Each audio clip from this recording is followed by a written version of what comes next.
I am a hairdresser, 38 years old, currently running 4 beauty salons. Nancy Turner. From the moment I decided to become a hairdresser, my goal was to open my own salon. Therefore, after graduating from beauty school, I thought I would have the shortest possible time to train and acquire skills. I spent my days studying without time to play, along with learning business management. Even so, I enjoyed doing what I loved towards my dream, and no matter how much time I had, it was never enough. I met my husband before the opening of my first salon, where I recruited only a few staff members. He was the one who came to the interview. Nice to meet you, I'm Frank Turner. He greeted me cheerfully, and was 2 years younger than me. I loved people who could greet people in a loud voice. So I had a good impression of him. Nice to meet you, Frank. I'm Nancy Smith. Thank you for coming today. I would like to have my own salon in the near future. It took me so long to decide what I wanted to do, and I started late to go to beauty school, but I finally graduated. But I wanted to find a job where I could be the best at something. That's how I came up with working at a beauty salon. From then I studied as hard as anyone else at school. I think it's great to have a goal. Your salon is currently recruiting opening staff, so I was determined that there's no other place for me, so I applied here. I would love to learn here. I see. I understand how you feel. I've also come this far with similar goals. Please let me learn about the technical and management aspects here. Please. We'll finish the interview for today. Frank Turner, I'll hire you, and our job recruiting will be over. Excellent. Thank you very much. I'll do my best. Thank you, I'm looking forward to working with you. This is how I started the first memorable salon with my current husband as a member. This is how I met my husband. Frank was a man of his word and worked harder than anyone else in my salon, studied hard, then freely opened his own salon. I supported him because I had heard his dream from the beginning, and I taught him everything I could teach. He worked really hard during his training, and he came into the salon to practice even on his day off. I felt more and more supportive as it was like watching myself a little while ago. It was around the time when his salon was about to open. Hey, Nancy. Please wait for me at the salon tomorrow night, and don't forget to dress up to the nines. What's going on? I couldn't have opened my own salon so soon without you, Nancy.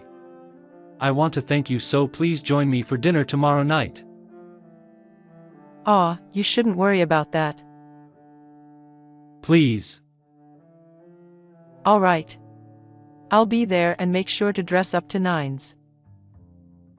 Yay! Then I'll pick you up tomorrow.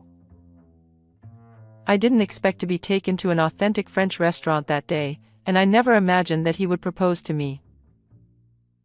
Thank you for coming today, and thank you so much for everything you've done for me. From now on, I'm also one of your rivals in the same industry. He said it and looked straight into my eyes with a smile. My heart missed a beat for a moment and I glanced away from him. I have been holding back for a long time, until we were in the same position. Will you go out with me? No, actually, please marry me. That's why I asked you to come here today.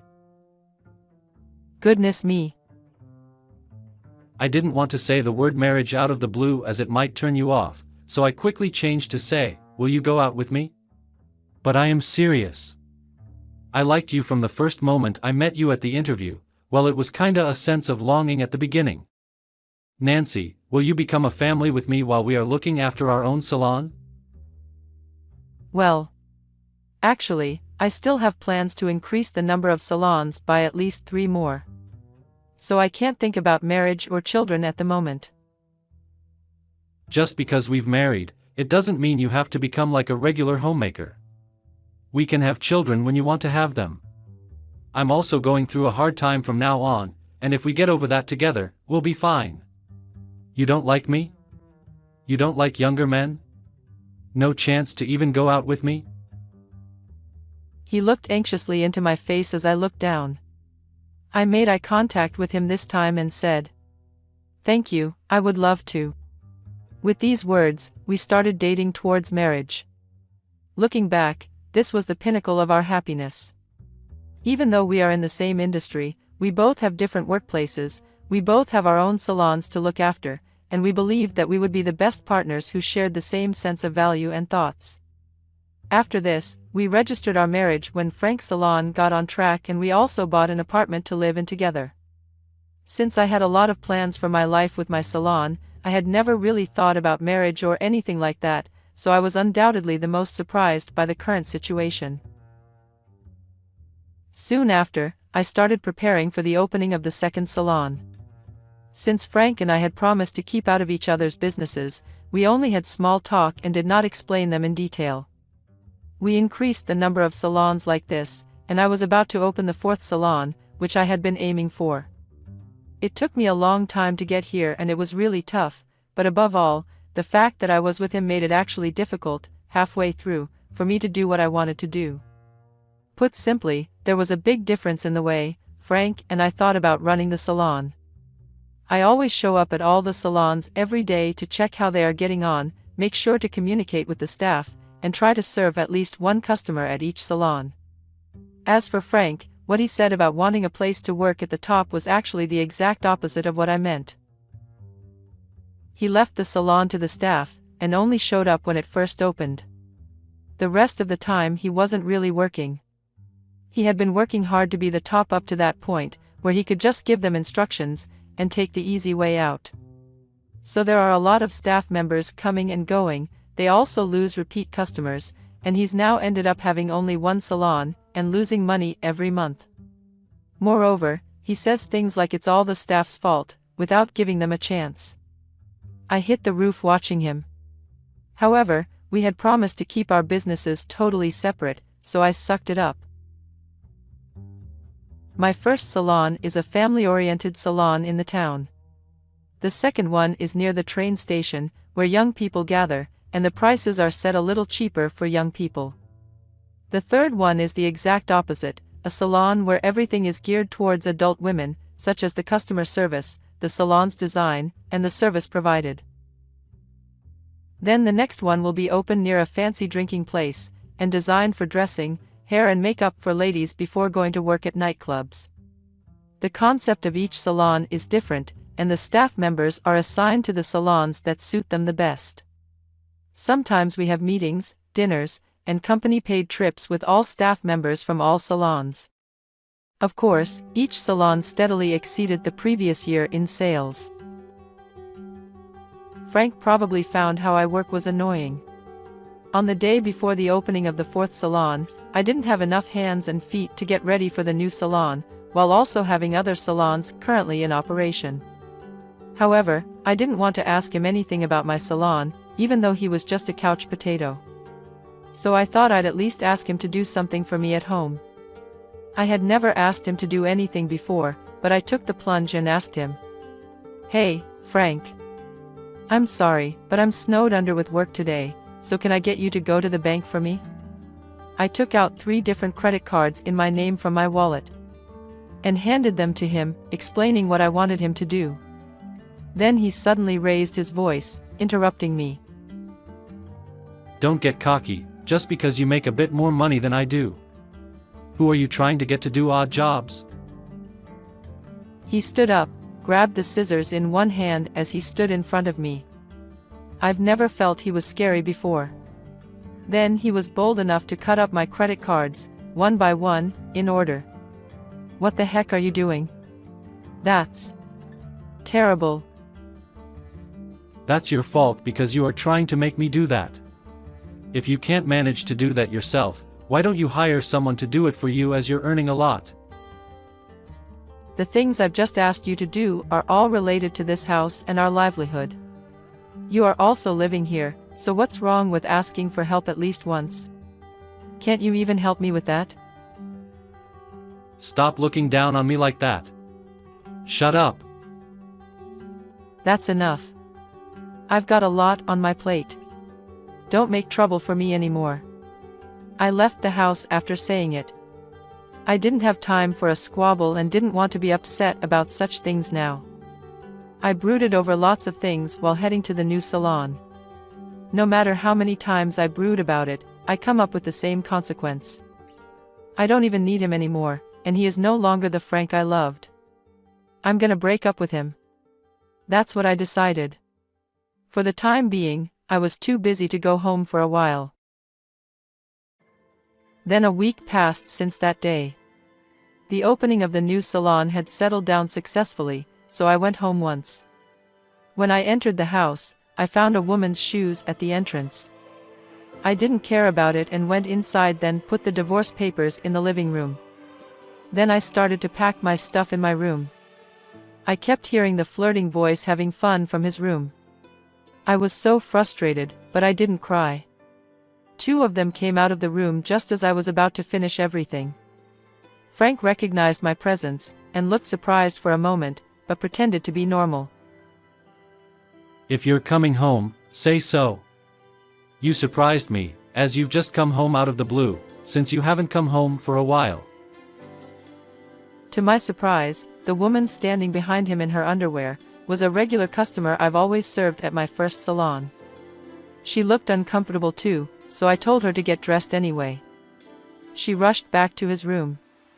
"I've brought the divorce papers in, they're in the living room, can you sign them right now?" You made me think about where you were, and why you are now being so selfish. You're the one being selfish. Well, whatever. I'll do as you say. He signed it with a smirk on his face. Then the woman he is having an affair with came into the living room, getting dressed. "I'm sorry, Nancy. I was never interested in him. I have always admired you, Nancy, and wanted to be like you.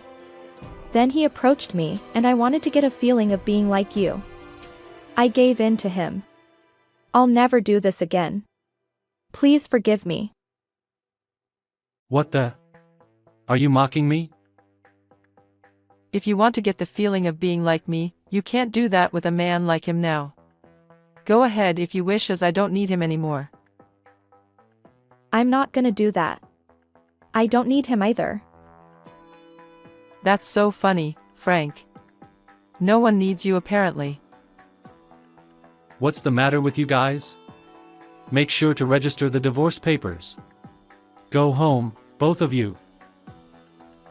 He handed it over to me and I left the apartment with her. She kept apologizing when we were alone. His selfish behavior drives me round the bend though. I honestly didn't feel much anger towards this girl. I guess that was my true feeling, that I didn't love him anymore. I had already decided to divorce Frank, so don't apologize anymore. But I think you'd better stay away from a man like him. Come to my salon anytime, you are always welcome. She said nothing, crying, and I left her there. I wanted to be a cool woman in front of her who admired me. A few days later, the divorce papers were successfully registered and the process was completed. I phoned Frank to let him know about it. I registered the divorce papers and I want to go through with the apartment and other things in turn. We'll split the property in half when we get divorced, right? As you know, my salon is in the red. So give me half the rights to your salon. This apartment is mine too, since you're the one who left. He started to talk ridiculously. Since what he said was out of the question, we agreed to meet up later and I hung up the phone. He is trying to use our divorce to gain profit as he is not doing well in running his own salon. He is a real jerk. So I prepared myself to not lose to him. I took my lawyer with me in case things didn't go smoothly on the day of the meeting. He was surprised that I did not come alone. I want to sew things up today, don't give up halfway through. I want to get it done quickly, too. What do you want to do with the apartment? I'm not gonna live here anymore, but it's up to you, Frank. There's still the mortgage left, as long as you are able to manage that on your own. Well, if you give me half of your salons, I can afford it, so I'll stay living there. I can't do that, unfortunately, but would you still live there? Why not? Half of the property between us as a couple is mine, isn't it? That's true for savings and deposits within the household, whereas company property is only company property and is not subject to division between the couple in the event of divorce. Are you kidding me? You can't pay off the mortgage for this apartment under the circumstances, can you? We've found that if you sell it now, an appraisal has been made that allows you to sell it for an amount exceeding the remaining mortgage. I recommend that you divide the amount with her and use it as moving expenses. I'm not leaving that apartment. He was completely rigid. In this discussion, he said he would continue to live in this apartment, which was initially purchased under both our names, after changing it under his name alone. Of course, we would both continue to run each other's salons, and everything worked out well for me personally, and I could go back to my own life. However, it seemed that life from here on would be terrible for him. After this, my fourth salon was settled down. And I continued to open new salons from one to another. I was able to enjoy opening new salons, as I didn't have to care about what Frank would think, which made me uncomfortable. The most important thing in expanding business was to have a good eye for people I can entrust my salon to, and build good relationships with them. I lost some confidence because of what happened with Frank, and I may be betrayed by someone again in the future, but I will trust the employees I have chosen and continue to move forward without fear. Frank's salon closed down a few months after that day. He also hurriedly put the apartment on the market, but it could only be sold for less than the remaining mortgage due to probably its poor condition after our divorce. He is apparently having a hard time with money after all, including the debt for his salon and the mortgage on the apartment. It is ironic that someone who has lived his entire life with the dream of making money easily, is now struggling to make ends meet. I couldn't find the happiness of marriage, but I was able to achieve success in my work beyond my wildest dreams. I feel happy with my life.